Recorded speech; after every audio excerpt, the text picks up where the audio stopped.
Hai, nama gue Rian.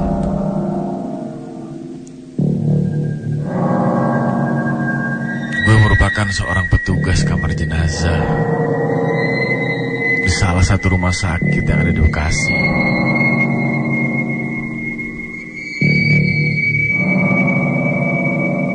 Dan aku mengalami kejadian menakutkan yang gak pernah bisa aku lupain ketika aku bekerja di rumah sakit itu.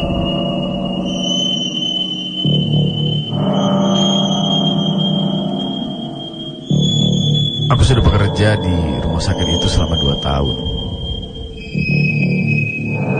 Dan ketika aku pertama masuk dan bekerja di rumah sakit tersebut, aku tidak mengalami kejadian apapun. Di minggu pertama aku bekerja, hal-hal mistis yang biasa diceritakan oleh teman-temanku yang bekerja sudah lama di sana tidak pernah terjadi kepada aku.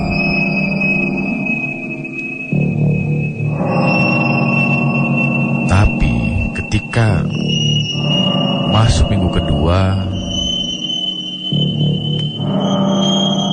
aku mulai mengalami kejadian-kejadian aneh saat bekerja.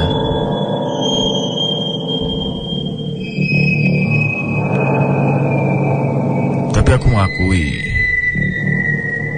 bahwa saat itu aku memang selalu bertingkah berlebihan, selengean. Kalau orang sekarang bilang sompral. Dan itu menjadi salah satu penyebab aku sering diganggu oleh makhluk-makhluk halus yang ada di kantorku. Kejadian horor pertama aku alami ketika sedang berjaga sendirian. Saat itu di ruang ICU mengabarkan kalau ada seseorang yang meninggal. Dan mendengar itu aku pun langsung bergegas menuju ruang jenazah dan mengambil berangkar untuk membawa jenazah tersebut ke ruang jenazah. Tapi saat aku mengambil berangkar, aku melihat ada sosok yang sedang mengintip dari lift barang di bawah tangga. Di mana sosok tersebut memiliki ciri-ciri berambut panjang, memakai baju putih, namun kakinya tidak menapak.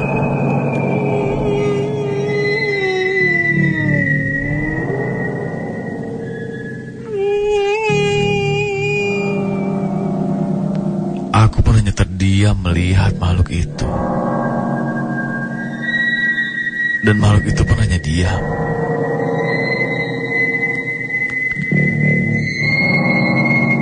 Dan aku sambil ketakutan hanya bisa beristighfar dan membacakan beberapa ayat-ayat Al-Quran yang bisa aku baca. Sampai makhluk itu hilang. Dan setelah itu aku kembali melanjutkan pekerjaanku, membawa jenazah dari ruang ICU ke kamar jenazah. Dan sejak itu gak ada gangguan lagi. Berapa hari berjalan, ketika aku sedang berjaga di kamar jenazah, kembali dari ruang IGD mengabarkan ada seorang yang meninggal. Dan seperti biasa aku pun langsung bergegas untuk kembali ke kamar jenazah, mengambil berangkar. Ketika aku sedang berjalan melewati lorong rumah sakit menuju ruang IGD,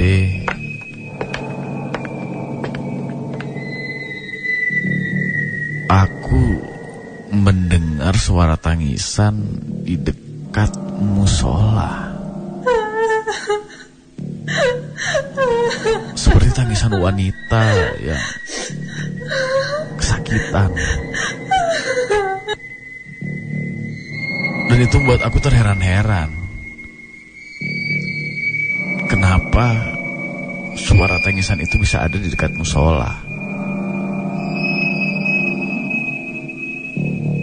Dan walaupun memang musola tersebut memang ruangan yang kosong, jarang ada orang yang sholat di tempat itu.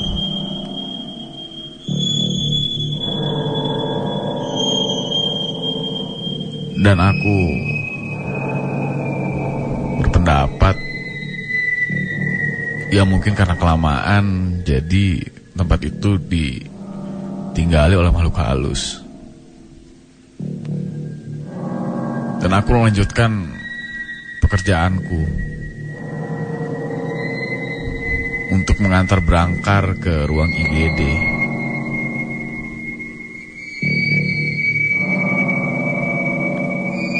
Ketika aku sudah dari IGD mengantar jenazah itu untuk masuk ke ruang jenazah, aku membuka pintu ruang jenazah. Dan aku langsung masuk sambil menaruh berangkar yang berisi jenazah itu di tempat yang seharusnya.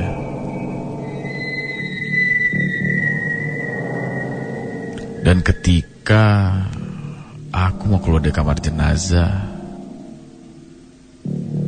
kembali ada yang mengintip dari lift barang. Ya, makhluk yang kemarin menampakkan diri di lift barang kembali menampakkan dirinya dengan ciri-ciri yang sama, namun seperti berbicara kepadaku.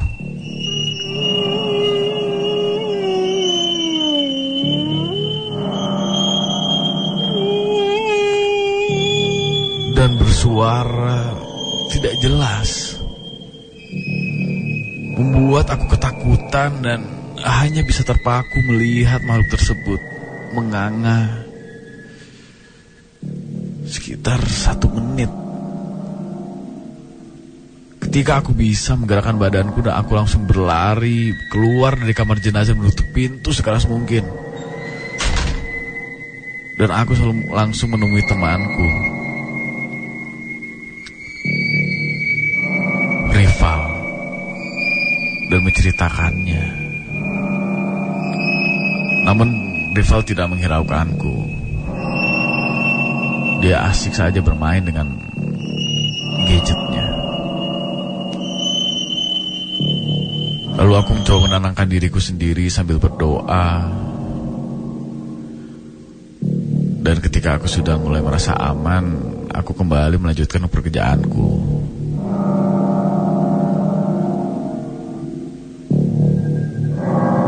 Aku dan Deva langsung disuruh oleh atasanku untuk mengambil jenazah yang ada di ruang jenazah, untuk mengantarkannya ke rumah duka. Di perjalanan ke rumah duka, semua aman-aman saja. Tidak ada gangguan apapun.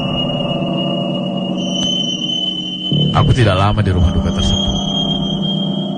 Aku dan Rival langsung memutuskan untuk pulang balik ke rumah sakit. Ketika kami di perjalanan pulang,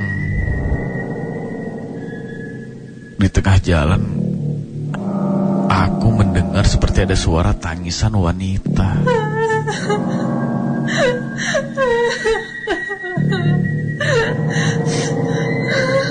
Aku dan Riva langsung saling bertatapan.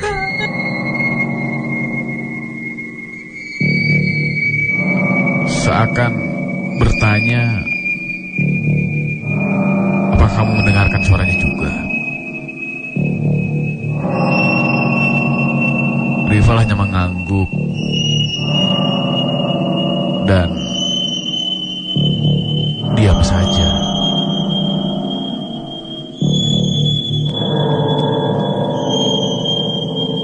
Langsung saja aku tidak menghiraukannya dan melanjutkan perjalanan sambil membaca doa agar kejadian yang tadi tidak terulang. Di pertengahan perjalanan, mobil yang kami tumpangi tiba-tiba seperti menabrak sesuatu dan terdengar suara jatuh. Riva yang sedang menyetir sontak langsung mengerem dengan mendadak dan melihat ke belakang. Kami berdua langsung turun dari mobil tersebut karena takutnya kita menabrak sesuatu. Dan ternyata ketika kita turun, tidak ada apa-apa. Kosong. Dari situ kami langsung bergegas kembali naik ke mobil dan melanjutkan perjalanan. Dan entah mengapa di perjalanan menuju rumah sakit, perjalanan seperti lama sekali. Seperti tidak sampai-sampai. Hingga akhirnya kami memutuskan untuk beristirahat sejenak di salah satu warung sambil berdoa dan juga istirahat. Dan kami melanjutkan perjalanan lagi hingga sampai rumah sakit dengan selamat. Dan hari selanjutnya di jam 10 malam, aku bersama Riva yang sedang menjaga kamar jenazah sibuk sendiri-sendiri. Riva dengan game online-nya sedang asik bermain. Aku saat itu pergi ke warung untuk membeli rokok dan juga kopi. Saat aku kembali dari warung, aku melihat pintu kamar jenazah terbuka.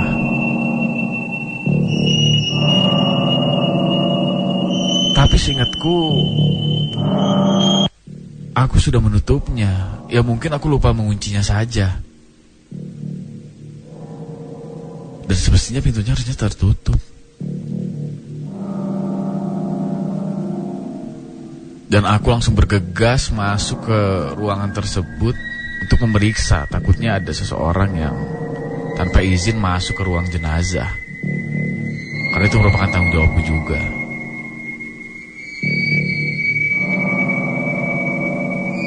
Ketika aku masuk ke ruang jenazah dan memeriksa, dari tangga ada seperti orang yang sedang berjalan. Dan aku langsung menduga bahwa sepertinya itu makhluk yang sering menampakkan wujudnya di depanku. Dan aku sedikit merasa kesal karena selalu mengalami kejadian aneh ini. Hingga akhirnya aku pun berteriak di kamar itu, "Hei, jangan ganggu aku. Aku cuma ingin bekerja." Dan meminta pada makhluk halus itu untuk tidak mengganggunya lagi, menggangguku lagi.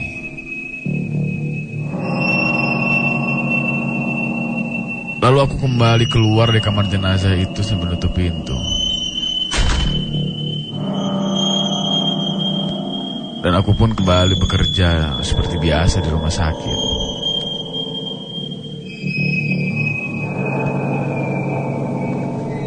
Saat pukul 12, dari ruang IGD kembali mengabarkan bahwa ada orang yang meninggal. Dan langsung aku bergegas menuju ruang IGD sambil mau berangkar dari kamar jenazah.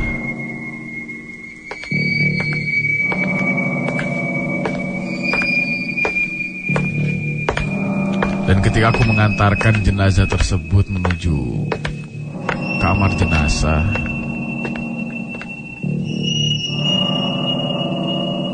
di tempat yang sama, makhluk halus itu kembali muncul.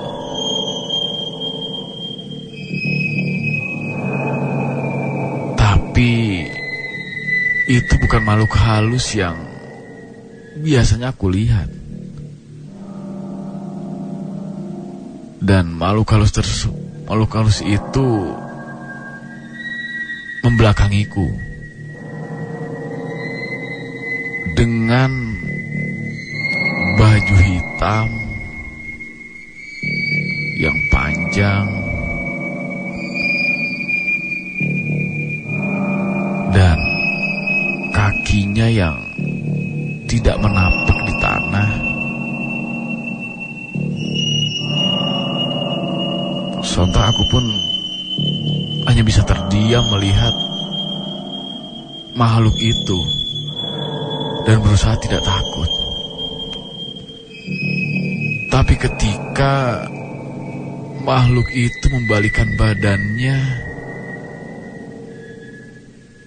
ketika aku melihat wajah dari makhluk itu, ternyata merupai jenazah yang aku bawa tadi.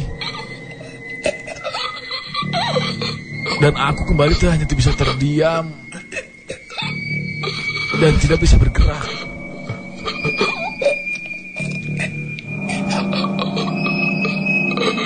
Dan makhluk itu seperti berbicara padaku, tapi tidak jelas apa yang dia bicarakan.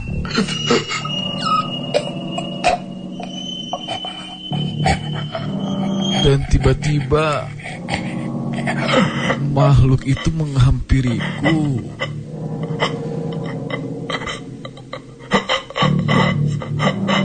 Tapi akhirnya aku di sana mendadak lemas.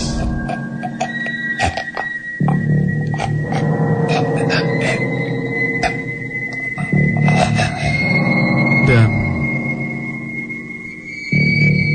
makhluk itu berkata, "Jangan berisik."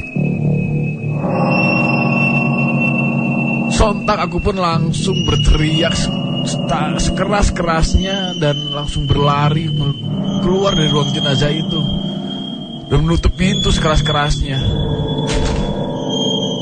Aku berlari sambil beristighfar dan juga berdoa. Sampai akhirnya aku bertemu dengan rival di lorong rumah sakit.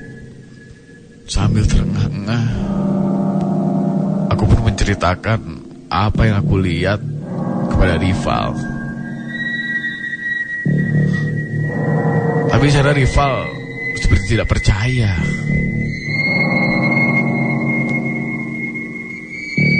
Dan di sana rival menyuruhku untuk istirahat dulu sambil menenangkan.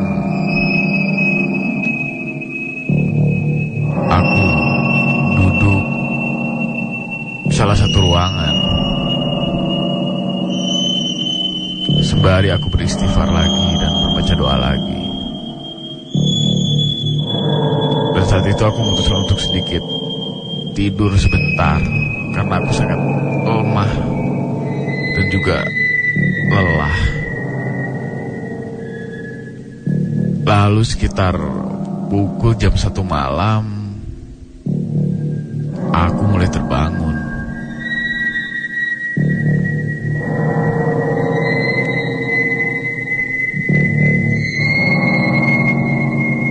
Dan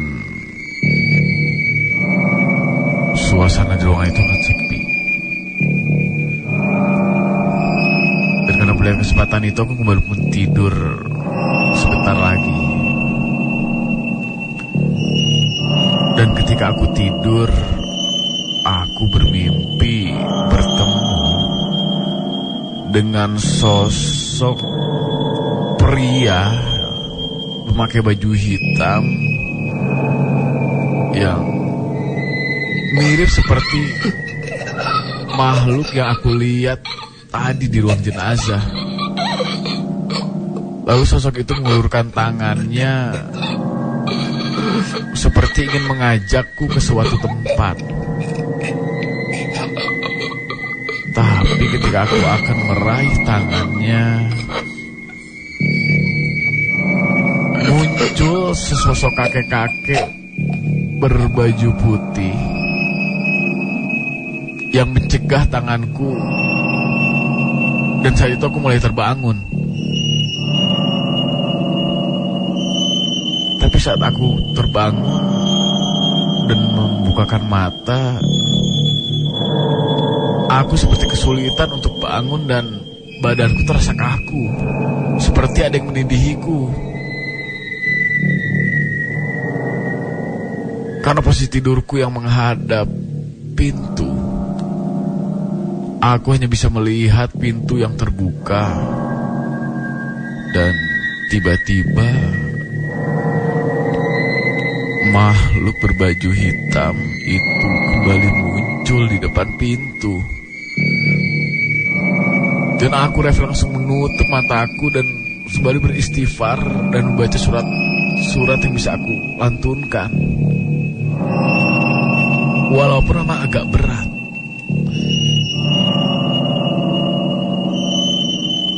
Dan setelah itu aku baru bisa menggerakkan badanku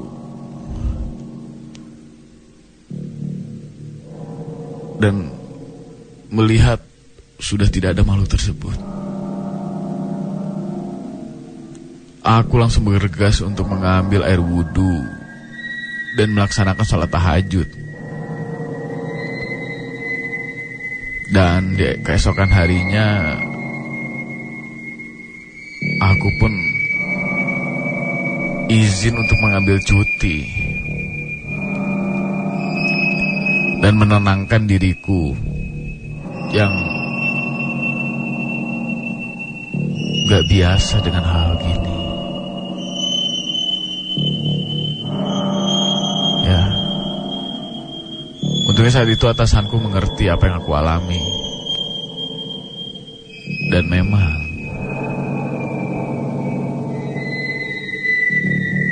beberapa orang yang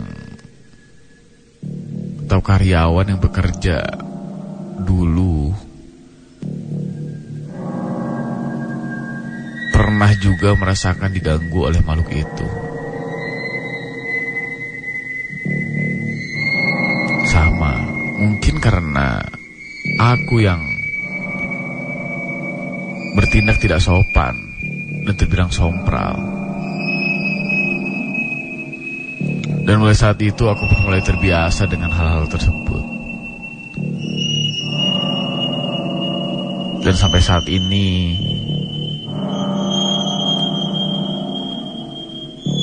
aku masih sering beberapa kali